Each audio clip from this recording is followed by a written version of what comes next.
Y'all ready for this? Yeah.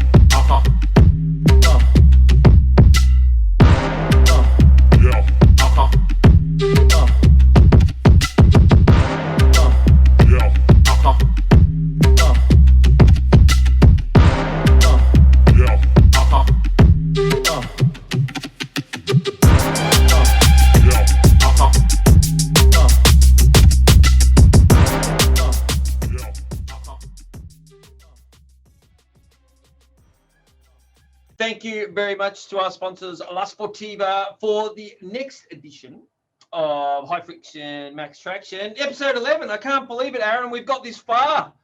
Oh, is it ever going to stop? Oh, it's pretty intense, but you know it never stops here at our office and the world of sport. With definitely our climbers and our runners have actually been out there out and about. And Aaron, what are the crew been doing? I mean, you've been in close contact with them all. Oh yeah, well definitely.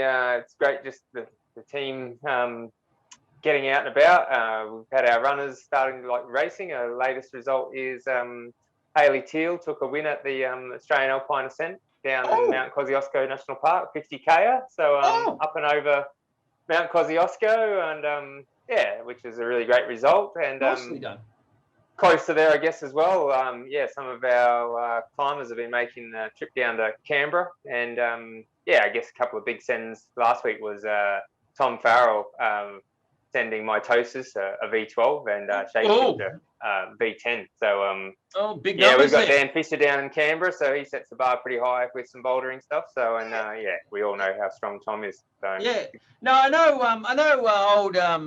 Old Dan flashed a couple of big numbers down there over the lockdown, the COVID Christmas break. So no, it's pretty cool. So yeah, excellent. Yeah, well, I think they sent stuff a bit too quick, and no one got photos. You know, yeah, which we obviously would have liked to share some footage, but you know, we'll get some.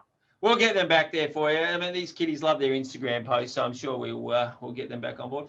And I suppose, product-wise, a bit exciting as far as La Sportiva product goes. We've got a few little shipments that are almost with us here in Australia. And so I can happily tell you that for the running side of things, we're finally receiving the new caracals. They're coming out. Should be here. Give it a couple of weeks. It should be in store in there, but that's the new caracal. That's the men's version there. I think you might have seen that the women's version. It's a lovely plum colour where the red golby is in the men's. So it's a nice little shoe there. We've talked about that before. For the walkers, the trekkers out there, we have a new what we call Ultra Raptor Mid. So it's the classic Ultra Raptor shoe that you're probably all familiar with. But it's a little bit higher there. It's got a nice little soft section here against the old Achilles. Fantastic there, and it comes in a bit more of a wider fit. So generally, the Australian have worn their flip-flops too much, dongs we call them, for our international listeners, and so their feet tend to splay out a little bit. So yeah, so with the extra wide fit here on both the men's and women's, I've got the women's in my hand here. It gives you a little bit more room in there as well. So yeah, that's great. I often recommend the Ultra Raptor as a hiking shoes, but people do want high cut, so that's great. They want the mid support there, yeah, cool. Gore-Tex as well, so she's 100% waterproof jobby. And then another shoe that's coming out. I can't believe it's so many shoes. It's the TX Guide, and this is a leather version. Last year you'd have seen the all black synthetic upper, but obviously us Australians are a bit harsh there on the old approaches. So this has got a leather midsole, leather upper there. So a 2-part leather upper with a nubuck on the inside there. The same length, you see that fancy sort of lace construction going on there. So it takes that, the old school climbing shoe sort of boot design. I think Aaron's going to talk about some old climbing shoes later in the podcast. Yeah.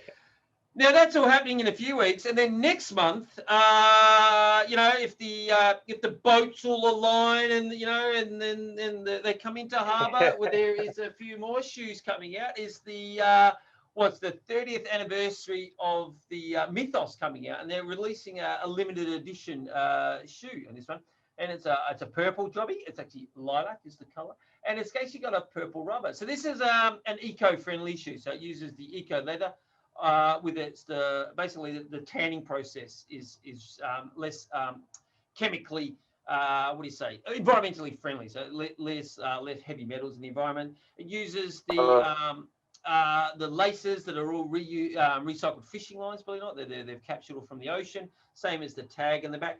And it uses the recycled rubber actually as well. So yeah, you can't, for the listeners out there, you can't, the rand of the shoe can't be a recycled rubber because it hasn't got its gumminess, its elasticity in it, but the sole can. So Last Sportiva have got a really good eco program there. And I don't know if you can see there, look at that on the screen. Nice gold little kints, but limited edition. Well, a few people have missed the purple mythos, so they'll be certainly happy with that. Yeah, that's exactly right. They stopped nice. it. Yeah, and they're bringing it back just for this year though. So you have to go find a retailer. I think K2 in Queensland and Mont Adventure in Canberra. There you go. So awesome. they're two sources. Should have it next month. And then a new both men's and women's. It's just a new indoor specific, but you can use them outside. Is the new Kubu in the men's version there, and then the women's version there. Women's generally means a lower profile, so it uses a bit more of a softer component in there. So boys can wear this one, and the girls can wear the men's one. There's no difference really. It's about the fit. So the Kubu is coming out in a few La Sportiva dealers soon. So very good times there. And if you want a bit more information about them, just give us a ring and we can let you know. Well, the other big news during the week was our local legends. So you might have seen that we announced that on Instagram. We haven't, but Anne Mackey and Thomas Martin from the Lura Icebergs were our February local legends. So they're actually both doing some travelling, out running. Thomas has been down in the high country running around, and Anne's heading down to the south coast of New South Wales. So we will catch up with them and have a chat. But yeah, they're stoked. So they'll when they're back from their holidays, they'll get into summit gear and grab themselves some nice mountain running shoes. Joggers, so they continue. And how long? It's been going on for about 10 years, isn't it? The old Lura Icebergs, isn't it? Yeah, it's been really cool. Like a lot of people have contacted me that to say, what a great choice because Anne and Thomas are legends in the Blue Mountains running scene for what they've done for the trail running community. And then people have sent me photos from like 10 years ago, and it's it's the who's who. It's Mick Donges, it's Brendan Davies, everyone's joined that run at some point. So I've promised Annie and Tommy that I'll get up there and join the Iceberg run Friday. All right, nice. Now the Wi-Fi gods are letting us down a little bit there, Aaron. I don't know if you can hear that, but we're struggling through this. There's some storms out there in the old eastern seaboard of Australia tonight, so hopefully we'll be able to talk to each other. Well, I'll tell you what. Hopefully the Wi-Fi gods are working well, and the storms aren't brewing up where the guest of the show is. Otherwise, it's going to be a pretty short he's podcast. In a certain street in Blackheath that's been known to have a few issues. Yeah, no, I think that's his brother actually. I think this side of the family's got it sorted. No, I mean that street has been known to have a few issues with Wi-Fi. Oh yeah, for sure. Yeah, definitely. Yeah. So obviously, Last Sportiva athlete. Next up, he told us before that he wasn't like a national champion or anything like that as far as bouldering or rope climbing, but he did allude that he says, I've smashed them all at some competition now and then. Without further ado, we'll let him into the podcast. Hopefully it's all going to work. I'm not quite sure that was his wording, but it doesn't matter. I'm sure he'd agree with me. Yeah. Well, here we go. Hopefully the Wi-Fi gods, he's coming in. Lee Cossey, welcome to FriXion Max TraXion. How's it going? Anyway, how are you? It's a bit stormy down here in Sydney. Hopefully it's going to be. We were just talking before. Aaron's like a bit patchy there. So if it all goes a bit astray, it's going to be a short podcast. That's all I'm going to say. I don't know. Is it lightning and thunder up your way there, or is it all good? No, it's a slow drizzle outside. Oh, very good, very good. I know you were complaining about conditions last weekend. Have they improved for sending over the weekend? No, it wasn't so much a complaint. It was actually. It's been a really good Sunday. It's really been a very, very good summer because it's actually been quite cold. So summer is either cold and wet or it's really, really hot and humid. Yeah. So it's like sure. neither option is good for sending, but one is better at least for training indoors, and that's this summer. This summer's Right. really, really good for training. Okay. So down here, actually, I'll give you a quick tour. Down here in the hello. in the little training zone, we have not gone over 20 degrees. Oh, air conditioned? Is it down there? Have you got a special? I do have an air conditioner, but it hasn't even. We've run it like 2 or 3 days. Oh, okay. Yeah, so it's just been a cold summer, which is. Right. Oh, there you go. Nice, excellent work. I mean, you're at altitude there in the Blue Mountains. It's definitely 3,000 meters, so obviously it's a little bit chilly from time to time. I mean, every time I go up there, I get a bit of a nosebleed. So that must be good for the training at altitude. Sure. I wish it was 3,000. If it was 3,000, then climbing would be even more diverse than it is. I think that's a good point. Yeah, obviously, lack of snow. It does snow a little bit, but there's no ice to climb on up there, is there? No, exactly. Yeah. All right. So without further ado, Lee Cossey, Black Diamond, the North Face, and Biao plus La Sportiva climber, has been climbing for numerous years there, and definitely been at the forefront of Australian climbing.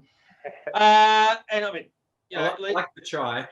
Yeah, well, definitely you've been. Well, I think you've been at the forefront of climbing. When I remember seeing you as a wee tacker there. That was a few years back. And you'd rock up with the Penrith crew at Nowra. And I think you must have been about 15, 16 of those, giving it your all. Going, who are these kids? Man, they're crushers. Yeah, they're fantastic. Yeah, first season at Nowra, like every weekend it was the year I turned 15. So, yeah. And I didn't feel very old. I didn't feel very like young then, but thinking back, like actually 15 years pretty young, I guess. Like, or at least it felt like that when you're just hanging out with a whole bunch of crusty old guys. Yeah, I was going to say that. who were 23. Yes, yeah. I do remember you rocking up, and you're like you're pretty small back then, actually. Like, I mean, you've had a bit of a growth spurt since those days. And that being smaller when I started climbing, it actually really shaped my identity quite a lot. I think. I had to definitely find like my own ways of doing things, and there were just certain routes that just weren't possible. And I think just due to you couldn't reach the holds for sure. Yeah, right. It was really different. It felt I think parts of that mentality of being like shorter have like definitely carried through to being like a giant. So because I get that being smaller, and I know this. Obviously, I've got the gift of length, so obviously. On sandstone, it tends to be, if you're short, you do get a bit hosed a little bit on sandstone compared to other types of rock like limestone. Because there's all more intermediates, isn't there, with limestone? It would be somewhere like Red River Gorge, which it's so readily featured with very, very consistent features, whereas Australian sandstone is like, it's much bigger features that are often quite unique. So you'll be climbing you have a big waker, and then you'll have another one like way over there. And and sometimes you can just be completely hosed, can't you, if you can't stand on the footholds that are given. Yeah, for sure. So being small in those formative years, I get that you learn how to jump and dyno, and I know that from my personal climbing, that's a negative of mine, because I'm really bad at that. But was that a skill that you learned at those younger ages? Yeah, totally. And I think there just wasn't, in my head, there wasn't really like I never developed a propensity toward just doing static stuff. Yeah, I was jumping around, and that was a fairly natural progression from gymnastics and things like that as well. Yeah, I know that for a lot of people, even though like the period in the 90s doesn't seem like it felt pretty modern at the time, like sport climbing was the new wave of sport climbing had kind of come through a couple of years before I started in that mid 90s period. But there were probably still a lot of people who kind of like stuck to that idea of like, all right, to be a good climber is to kind of like be controlled and move well, like, and statically. Super static, yeah. Measured technique based on how statically you could do something. But no, I think out of necessity, I probably jumped around quite a lot, and Yeah, but it's quite funny to see now, like the modern routes, and I suppose it's a little bit more prevalent in the competition style on the artificial walls. How it's all about jumping and dynamic movement, and you got to kick your foot up in the right spot and all this kind of stuff. So it's hopefully, I don't know. You reckon that will progress into like natural rock routes? What we're seeing? I think it already has. Has. Yeah, definitely. Like I see it in my thinking when I get on a new hard route. Like I'll even if it doesn't work, I'll try something that I probably would never have tried before. Like like a double hand movement or something like that, for example, or. I can't say as yet that I've done like a kind of paddle or something like that. Yeah. But definitely using a lot more like toe hooks and maybe a couple more double dynos where historically you might have just like tried to stick it, but not necessarily think to go, oh well, it's actually just going to be easier if I just jump with two. So probably a few things, and then also too, like it comes in kind of gradually and a little bit organically, like among my peers, but then it's when someone kind of new comes in, and typically they are younger and they come from that either the gym scene or specifically the setting scene. Yeah. And they'll kind of like, oh yeah, right, really did do something quite different. So so no, it is definitely filtering into natural rock climbing. Oh, that's cool. Sure. Okay. Yeah. And I think you were probably like that for some of the older climbers, like you said, when you were 15, they're probably like, see what that kid just did, like. Probably, yeah. I think so, and I think that was probably more like the like starting as adolescents, or for me, like as pre-adolescent, and then like my peers, like Zac Vertrees and James Scarborough, they were like the two of my closest peers. They also had the benefit of being like in that pubescent phase, and so like we just got stronger so much quicker. And so the slightly older guys were like, just like, oh, okay, they just these younger guys just get strong quick. Whereas I think the older guys, like the way that you move really like that's what dictates like your physiological adaptation, and your physiological adaptation can either kind of flatline then if you're just moving and doing things the same way, or it can just kind of keep going through the roof if you're constantly in a rich environment where you're doing different things. Yeah, because I know this is obviously my reflection when you lads started cranking up to the wall. It was quite inspirational to see, I suppose, you guys jumping for holds, and where you think, oh no man, you got to static that, or you got to like you got to do something different. And I remember, I think is it South Central? I know there's a picture of you in one of the climb magazines on. Is it like public domain? Yeah. And I mean, for me, I find that hard start, and you guys are crushing it because it's these real chiselly little holds. You can stand on the footholds, but then the top hold, you really like. For me, that was the easy bit because it was a longer move. But you guys are just flying at it, and it was inspiration to watch. Yeah. That was one of the routes I definitely did in like a mini me version. Yeah. Cool. All right. So, I mean, we loosely put on it there, Lee. I mean, you've been at the forefront of Australian hard climbing, and I know you sort of talk yourself down a little bit, but you've done something like, over maybe 15-ish routes above 33 all over the place, and I mean that's exceptional. That is awesome for an Australian, to come out and do that many routes. And I mean, you're talking yourself down here, but like, obviously a lot of your hard climbing is based in the Blue Mountains. That's your home crags. Yeah. And then obviously you've done a little bit down in the Grampians and on Taipan Wall. Yeah. But what have you, and I suppose with that, how did you where did it sort of go? Like, I mean, did you just go, oh, I want to do that line. That's the line I want to do. And you just, you either equipped it with bolts or potentially followed the ethics of the area? Or was it a fact that like you just wanted to do the next hardest thing? Yeah, it's a good question, and I think I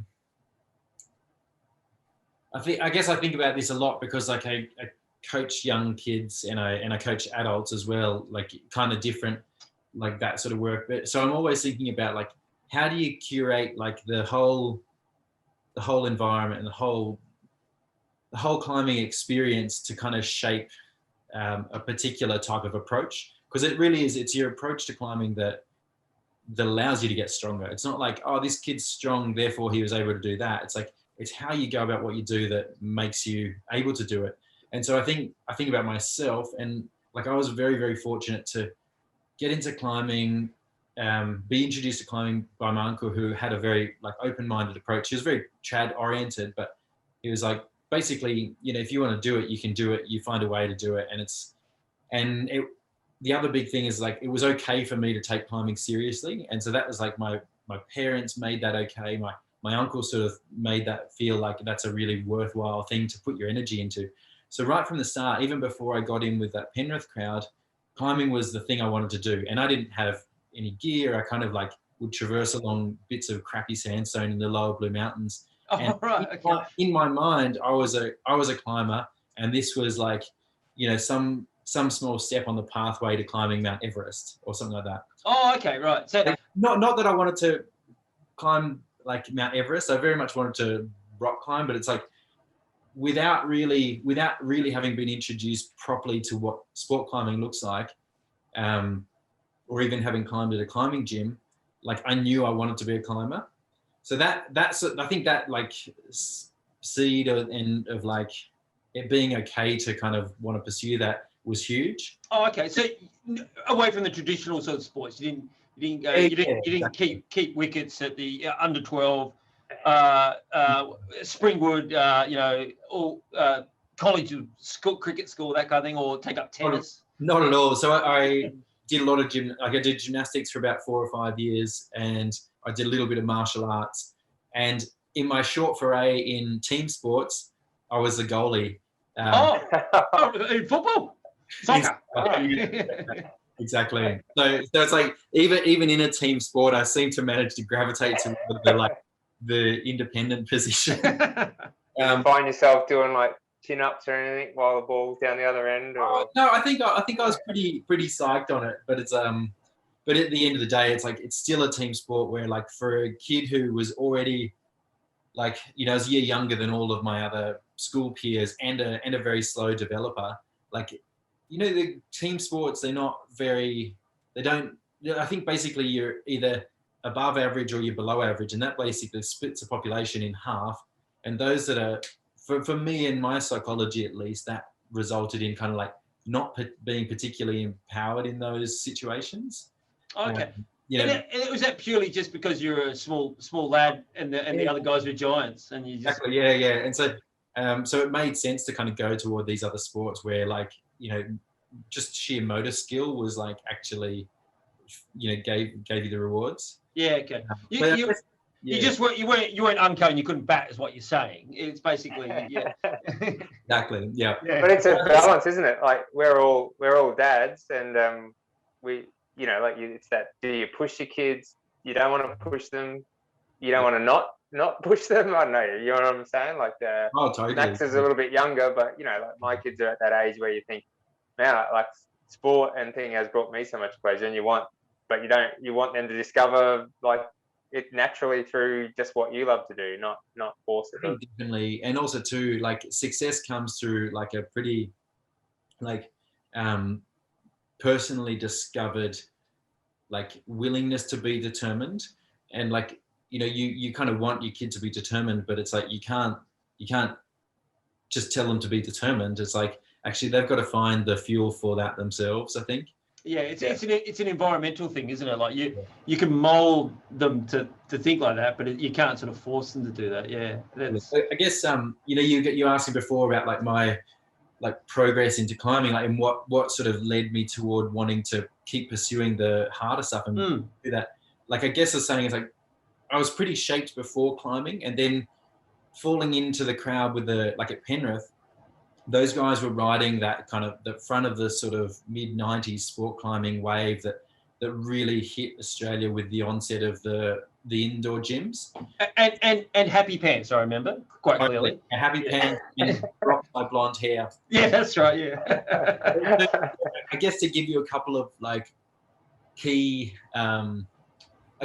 formative moments. Like I started climbing at the climbing centre, and I hooked up with like I guess Zac was probably a really big one because I'd seen him in the magazines and he'd, you know, placed really highly in national competitions. And so it's like, oh wow, okay, so I'm in there with like the best. Like that's my peer. Yeah. And even on my first year of sort of climbing with those guys, which was like 97, I went to Diamond Falls for the first time and wrapped in and watched Robbie send Mr. Oh, yeah, cool. Awesome. So in and it's like, wow, he's just climbing the hardest route in the Blue Mountains, like right now, which it then was 32. And I've just gotten to witness that. And like, he just did it in style. And there's this like, I guess it just made me feel like I was really at like, right there in the scene. And it's like, cool, this is what we do. It's acceptable to try hard. It's acceptable to devote your life to hard climbing. And so that was the thing to do. And, and the other stuff just follows. Was that a windy day by any chance, that day at Diamond Falls? I think it wasn't, it probably was a little bit windy. It was kind of around April or May, I think, yeah. Was there a Mike Myers at the crag as well when it was going down? I don't, because I've got a feeling I wrapped in the same day when Robbie sent. Yeah, okay. Yeah. I think that's right. Yeah, I do recall like shitting myself as I threw the rope off, and the rope went. I'm going, what? Is that going to hit the ground? That rope? And it just went like perpendicular to the cliff. I think you might have had like a full Team Tusk outfit on. Oh, it probably would be, because I dare say I think I was wrapping in with Andy Dunbar at the time as well, who was like the head of Team Tusk back then. Yeah. Yep. And so there, I think at that time, we're talking Rob LeBretton here. Rob LeBretton. Yeah. So there was probably 3 routes of the crag at that point, and I think so there's carpet burn, and hairline, I think it was. Hairline, and I think Robbie had done some kind of bliss a couple of weeks before. Oh, okay, cool. Yeah, so there was. Now it's a very extensive crag, but I do remember getting down there going, man, there's 2 lines down here. What's going on? Yeah, I think it was a couple of projects, wasn't it? From Kim Carrigan might have equipped something. Well, exactly. Yeah. So Carrigan had bolts in a couple of stray dynabolts in the Red Project, what became the Red Project. Okay, right. And even was Grey Area, did he bolt that as well? Or so Giles bolted Grey Area. Zac bolted a variant to it, and that ended up being climbed first. So from Grey Area across, that was Theodora. Yep. Nick Sutter had a project there which became Mr. Magoo. Andy Bull had a project which he did the same day, I think, and that was Route Called Impossible Princess. The little roof, as you come in, cool. It's amazing to go down there now, and I think if you look on the crag, maybe there's more lines, I must remember when I looked at it, I was like, whoa, there's a few lines down there at Diamond Falls these days, but so like at the time, it's like, cool, this is just what you do, sweet, like. You bolt the climb. Zac's bolted a climb. Cool. Okay. Well, at some point I'll bolt a climb, and it just becomes acceptable. So. And when you were like equipping lines, obviously, with bolts and things like that, were you in search of the hardest lines, or were you just thinking, I want to, like, that's a beautiful line, I want to equip that line, or do you, like you're saying, you're out with Zac, for example, and you go, oh man, this crag's cool. This place, Diamond Falls, bring it on. I want to climb the whole crag. Is that how it worked, or? I think a little bit. Like I was probably not like your stereotypical kind of person who's just like, oh yeah, I'm just going to go out and I'm just going to try and find the hardest thing in the world and like bolt it, and I'm going to work it and get it done. Like I guess my mentality isn't maybe like that so much. I guess I don't know. I guess now I'm a little bit more, or in the years after those early years, I was probably a little bit more conscious of that, going, okay, where am I going to find something that is harder and redefines kind of what we know, whether or not I climb it or someone else climbs it. That's sort of, my bolting is kind of separate to my climbing, I feel. Early on it was really just about like seeing an opportunity up the cliff that I thought looked cool, that hadn't yet been done, and typically that would have been at crags that I had visited, like places like the Glen and Diamond Falls, and then obviously as I got a little bit older and I don't think I had a license, but like by the time I was kind of thinking a little bit more outside the square, like I'm probably still at high school, but I'd kind of catch a train up and maybe walk to a new area and bolt. Like somewhere like Gateway, for example. I mean, you guys found and that's that was a good example. So when I was still at school, I I bolted a 3-pitch route at Porter's Pass, which I accessed from the top. And when I accessed that, that's how I found Gateway. Oh, found Gateway. Okay, cool. Yeah, because it's a rad little crag just at the top of Porter's, isn't it? Just by itself. Yeah, It's three big caves. Yeah. Yeah. So yeah, and so you're pretty young when you. Oh, sorry. Mm. You're pretty young when you started bolting. Who took you under your wing to teach you that? Like, I mean, well, there's that's a bit to it. Like a lot of very like fortuitous sort of opportunities when I was younger. And so one of the kind of main guys that I climbed with and that would kind of drive us around when we were younger, the guy called Justin Clarke. And so he was really keen on bolting. He'd bolted quite a few sort of sport areas and was very much like, keen to bolt places like Diamond Falls. And so it's just a normal thing. You're like, oh, cool, I'm going to bolt that thing. And Justin would like, oh yeah, here's some Dynabolts and some bolts, and you go do it. And then that was it. It's just, it just didn't seem like that big of a deal, which I think is actually a really powerful. Yeah, that's cool. Like, yeah, you got to. I suppose you had a bit of a blank canvas, didn't you, when you were first there, and you found all these crags, and so you just had that opportunity. I know I climbed one of your classic early ascent or classic first ascents, the Temptation. That fantastic route. That was the first route I bolted. Oh, was it? Oh, wow.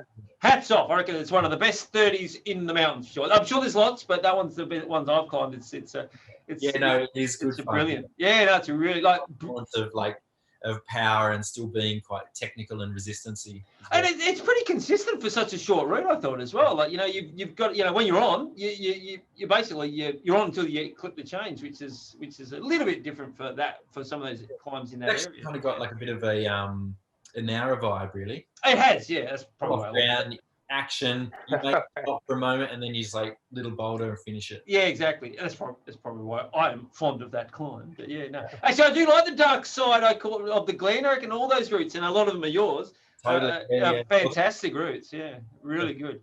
It's all pack a punch there for that. Yeah, cool. Yeah. So obviously, being in that Penrith scene obviously helped you progress, and then you got Benjamin came along, didn't he? When did he pop into the scene? Obviously, the dynamic Cossey duo were out there, ripping Australia apart and putting up hard lines and things like that. Yeah. So Ben was he would have been climbing quite frequently, like in the gym, like within probably not more than a year or so after I started getting out a lot. I guess it's the time for me, the time prior to getting out with the Penrith guys was quite long. Like it would have been like from the age of 10 or 11, like something in me just identified with being a rock climber. Right. Okay. And so, like I spent a lot of time like scrapping around in the lower mountains, having my dad belay me on really crumbling sandstone with pretty inadequate rope and stuff like that. Was he a good belayer? Yeah. Oh, never dropped me. Yeah. Oh, good one. Any short roping, or was it? No. Well, it was all top roping, so it's all. Oh, it's all safe. The short roping was probably to give me a little hands. But, yeah. Okay. Cool. Yeah. So, but Ben was definitely not far behind in terms of like getting on board with climbing the mountains and sport climbing. He had a slightly different group of like similarly aged peers. Okay. Yeah. Yeah, so like obviously a lot of people would be familiar with Toby Bennett, my lucky chance. Like Toby was, right there around that time as well, and then another fellow, Michael Searle. Okay. Yeah, and then Ben started to come out like with us, and if we ever went to Raps or Gramps or something like that, he'd come down and climb. Yeah, it was a bit of a case of big brother, he's a weapon. I'm going to be as good or better than in Big Bro, or is it? Do you have a little bit of a friendly sort of competition between each other, or? I think so. Yeah, definitely. I think in those he's obviously the younger brother, and there's elements that are always like the dynamics are really set by some of that really early stuff. So I think if anyone knows the both of us, they probably pick up on a lot of very, very different traits, despite us actually having a very, very similar life path in many ways. So you're saying you're not lifting 95 kilos in weight strapped around you and trying to do chin-ups on the beef nose board? Is that you're not into that? I think that our obsessions are expressed in very, very different ways. he will kind of like, he's very, very single-minded, and when that gets applied to climbing, there's not many people who can kind of compete with the kind of, like, I guess his just the kind of, I don't know, the mental intensity that he has. Okay. There's a bit of a contrast in your training spaces there. You gave us a quick tour before Ben's. Exactly. And so, my obsession is a little bit maybe less directed at kind of like esoteric training method, a little bit more toward like trying to make things nice. Okay. And we certainly both have our pitfalls in that way.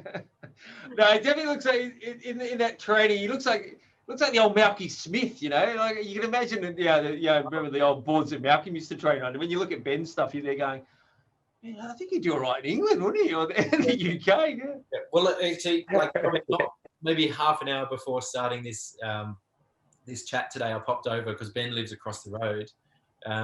We live across the road from each other. Both physios, both live across the road. Yeah. He's in his shed and he walks out, like I borrowed a shovel from him, and he's got boxing gloves on.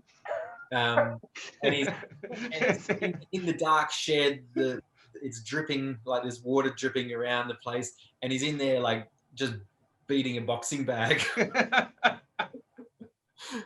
I think when I first followed him on Instagram, it was like he went to town on it with no gloves on a heavy bag, and I thought he was like climbing some horrendous crack or something, and he had just been hitting a heavy bag and didn't realize he'd split his knuckles to shreds. So I was like, oh, this guy. He got gloves, yeah. Yeah. No, I do remember meeting Ben. I think it might have even been the day he did Mechanical Animals. And you could just sort of, I remember reading going, oh, this is Ben, brother of Lee. And because I knew all about yourself, and I said, man, but Ben was just like, he was focused. And I think, he was like on edge, go, man, I'm going to get out and send this thing. And I think he did it, and he comes back, and that was all pretty cool. But no, he's a very, very powerful boy when like physically, but also mentally. Yeah, that's what I'm saying. You could just see it in his eyes that's what we're going to go do. Yeah, like it wasn't. Yeah. So if there's not like you said, you sort of support each other, and you're not competing with him for grades, but you're obviously both pushing your own limits, which means you're pushing similar kind of level. But was that as in your formative years coming through? If Zac climbed something where you're like, man, Zac can climb that, I want to climb that. That kind of was that part of your makeup, or was it always just your own limits and your own? I think it's kind of a hard thing to probably explain in a way, like because I think that there's definitely always a level of competitiveness that people feel, and kind of wanting to kind of like wanting to be alongside people, or wanting to kind of like reach a certain like personal potential or something like that. But I think it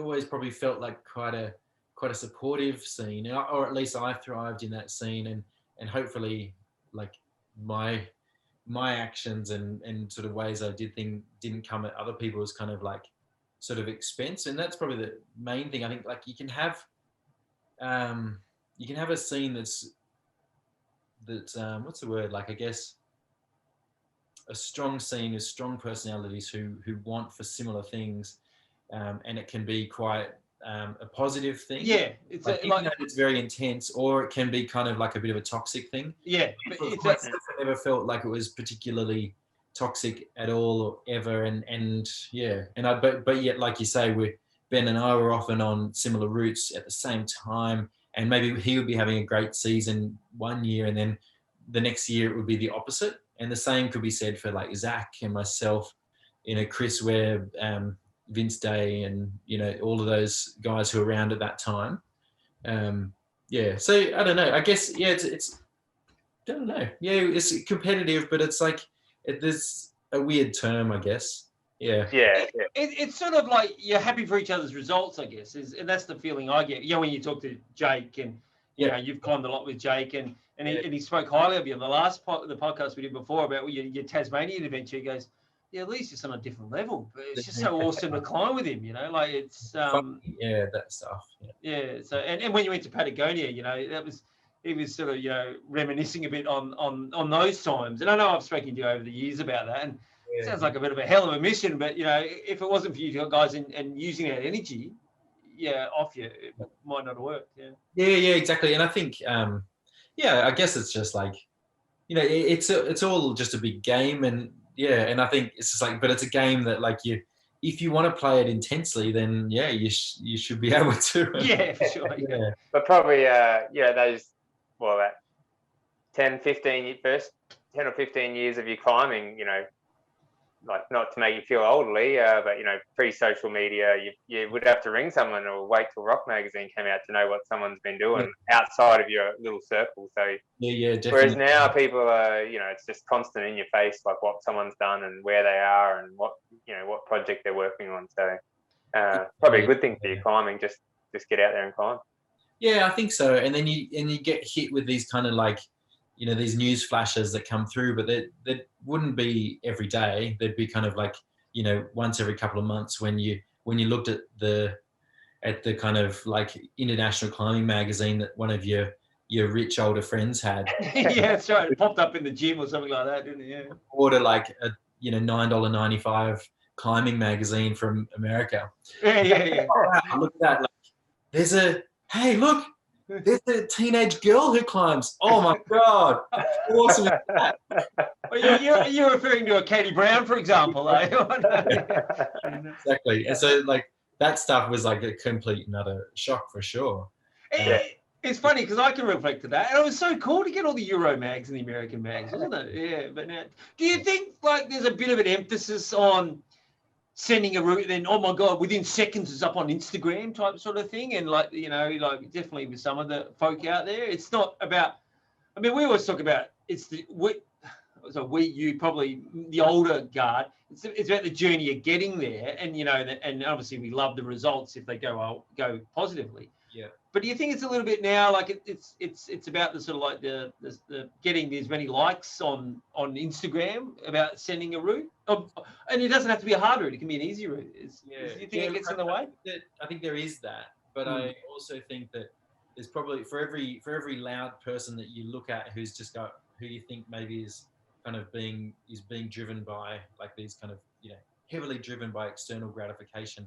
There's probably at least that many again who you're not seeing. It's just on social media we follow people who make noise, and there's no way to necessarily, unless you know them personally, you don't know all the people who are out there kind of just having their own process. And I think that's a nice, like for me, I probably don't make a lot of emphasis about making like connection online with people, because it's just not my way of doing things. It's also not my way of storytelling, but in terms of like communicating my love for climbing and sharing that with people, I guess I'm doing that on a daily basis, because I literally work with climbers every single day. Yeah.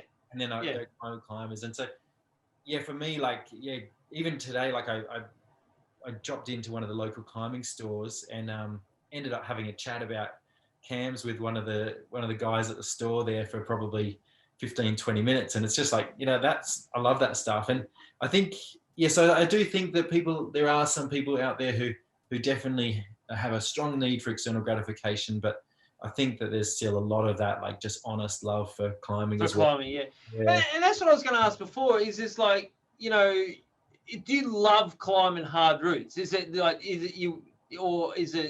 mean, when you push your body to the limit, you've invested so much effort, time, training, and it all comes together on that moment. Might feel easy the time you do it, but is that it's so much fun. Like, it's so rewarding, but it is fun, isn't it?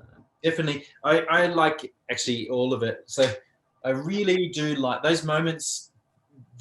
For me, those moments that have been few and far between, like in the last, like probably almost 10 years since I, had a baby, ran a business, went to uni, like that's been a fairly big time where I haven't probably done as much, haven't spent as much time in the driver's seat there. But yeah, just to give you like an idea, I very much love that feeling of being on a successful red point and getting to the top, and that sense of mastery and having realized something that you have put time and effort into, and it just being like, cool, you put it together.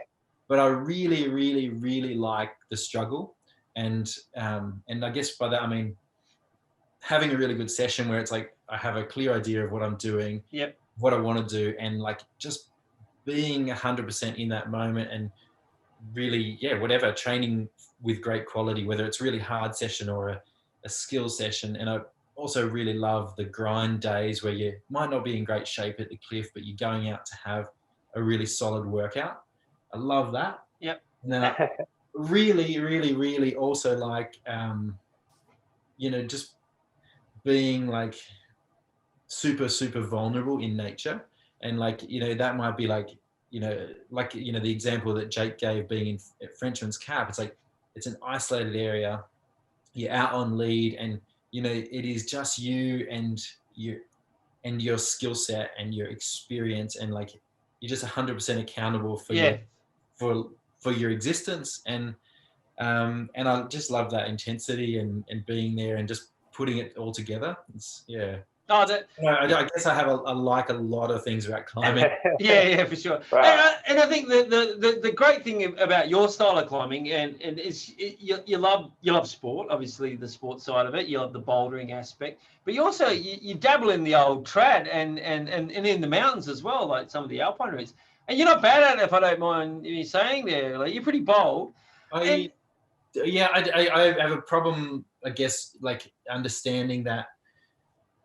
Like, I don't know, kind of the idea of boldness and what that is and what it means to me. But I think, what is bold for one person, what is like, high risk for one person might be very, very different for another. Yeah, exactly. Yeah. You're in your zone, or you're never going to go out of your comfort zone, I guess, when you put yourself at a risk. Is that generally it? You're always climbing within yourself? Is that what you feel like you're doing? I would say I'm a very, very paranoid climber. Okay. But I also a very details oriented person, and I like kind of managing a lot of things at one time in a way, I guess, at least within my climbing. And I feel like adventure climbing or trad climbing, which might be, technically challenging. You might be on something that's hard on site or something like that, but it's also challenging gear, and it might be not necessarily challenging rock. Not necessarily the best rock. Like, you can develop your skills at all of those things to still control the situation. Whereas like your classic kind of mountaineering, there's things that are maybe potentially less controllable. That's not the thing I like so much, but I very much like, hard on sighting on good rock with no idea where you're going. Yeah. Cool. Yeah. But I guess, we often see, or I see my peers looking at trad climbing through a sport climber's lens. And I've met a lot of people who don't necessarily have a huge amount of sport climbing background, but have done a lot of trad climbing. And as trad climbers, they're very, very good at closing the gap between their physical potential and what they can do safely on gear. Oh, okay, yeah. You don't see that in the sport climbing like groups very much. Like, we often see the sport climbers superseding what, someone who might do, your classic Tasmanian. You might see a lot of sport climbers superseding what the classic Tasmanian might trad climb, and you think, oh, that sport climber is a really good trad climber, but actually the margin that they have is actually really quite big, and they might actually be, relatively young in that sort of risk management and the breadth of that skill set, whereas you don't. I guess that's the thing when I see my sport climbing peers judge the trad side of things. I think they maybe don't get the level of like refinement that people often are at. Yeah, even if they don't climb that hard. Yeah, I definitely. I've dabbled a little bit of trad when I started climbing, and I do recall that it's very, you've got to be very precise at all your hand movements and your foot movements and in placing the gear, and it has to be good. And it's like climbing in slow motion in a sense, isn't it? Like you do have to be really precise with what you're doing, whereas sport climbing, you can sort of a little bit throw caution to the wind and just go for it. Yeah. Or if it's a, like, trad route can change from like 1 meter to the next depending on what the gear is like. And so, like, to give an example, when Jake and I were at Frenchman's last year, we did a new route, and the crux pitch of it was quite a large flake system. Like it was big, like gigantic flake, and it had sections which were quite loose, and there wasn't any gear, and so it was like a more serious section. You did climb exactly like you said, and then there was actually a section where like I did basically like a big cut loose on a fist jam, like really quite hard. Like, and I was like I yelled out to Jake, it's like, oh, I'm about to do like a World Cup move, and it's like reached like way out to this fist jam, and then just basically everything came off, and I like ran my feet down the wall. I don't know, you can. The biggest thing is just trying to be flexible in those situations, and you just got to adapt to the moment, and and I think the thing I was going to say is like you seem really cool and just calculating those sort of situations where everyone would sort of lose their marbles a bit, and I think that's the advantage that you have in those sorts of situations over lots of kilometers. But no, cool. Yeah, and I think people just like have a different type of reaction, and for better or worse, like my emotional reaction to some of those things is not necessarily it's not particularly emotional, and so that just actually allows me to be quite pragmatic, I guess, in a lot of the times. And it's the same as in like Patagonia. It's like, I don't know. It just doesn't really faze me, I guess, that much. Yeah. Well, I suppose it's a case of like, survival, isn't it? I mean, if you freak out, you're not going to come off the wall. You've just got to have that focused, approach, and you just got to plod on, type thing, or work it out, calculate. Cool. Yeah, or you just operate a bit below your skill and strength margin. Yeah. Yeah. So you got a bit of wriggle room, so to speak. Yeah, exactly.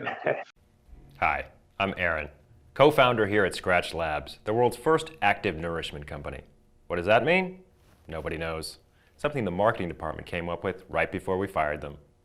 Here at Scratch Labs, we make a great tasting, all-natural sports drink that has fewer calories, more electrolytes, and absolutely no artificial anything. Big deal, right? It's a huge deal. Some people think so. Does your sports drink really need things like blue number 1, red number 40, and brominated vegetable oil? Dude, that's a fire retardant. I'll get it. Here at Scratch Labs, we only use ingredients you've actually heard of and can pronounce. Hey, Sugar Bear. For instance, care to guess what's in our lemon lime flavor? Yeah, lemons and limes. We've got 4 flavors now, but we're always working on new ones. Snowberries taste like snowberries. Of course they do, sweetheart. Of course they do. We call our newest flavor pineapples. Is that because we use a bunch of chemicals that taste like pineapples? No. It's because we use, actual pineapples. Look, don't overcomplicate things. Scratch Labs makes a sports drink that has everything you need and nothing you don't. We're not exactly doing rocket science, people. Okay, we're doing a little bit of rocket science. So stop using an artificially colored, artificially flavored, chock full of preservatives sports drink and start using an all-natural one that actually works and doesn't taste like crap. We are Scratch Labs, and that's the end of our commercial. Okay, that's the end of our commercial.